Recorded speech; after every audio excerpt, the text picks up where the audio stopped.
hapon mga Katito Bar.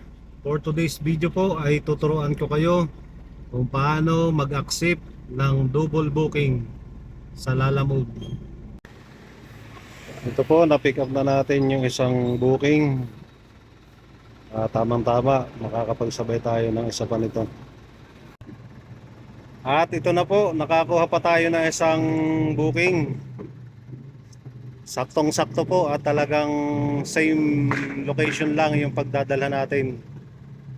Parehas ano to, San Jose del Monte, Bulacan.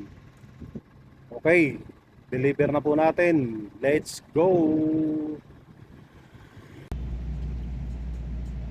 Marami po kasi ang nagtatanong kung paano mag-accept ng dalawang booking sa Lalamove. Kasi minsan hindi natin alam yung mga isasakay natin. Ang ginagawa po nito bar, una pagka-accept ko na isang booking, pipikapin ko na muna yon para makita ko yung isasakay nila. So pagka na-pick up ko na, kagaya nung isa kong isakay na una, yun lang na panel na yon. So ibig sabihin, pwede pa ako mag-accept ng isa pa. So tamang-tama, successful po yung ating ginawang paghihintay. Dalawang booking yon at maganda.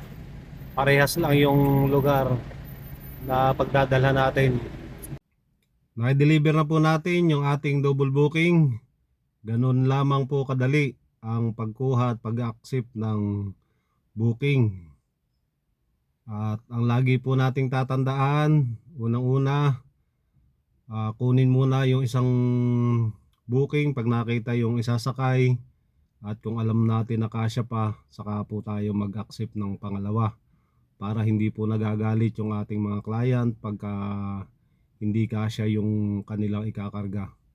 So maraming salamat po sa panonood at pagsuporta sa aking YouTube channel. Nawa ay natutunan po natin kung paano mag-accept ng double book. Salamat po.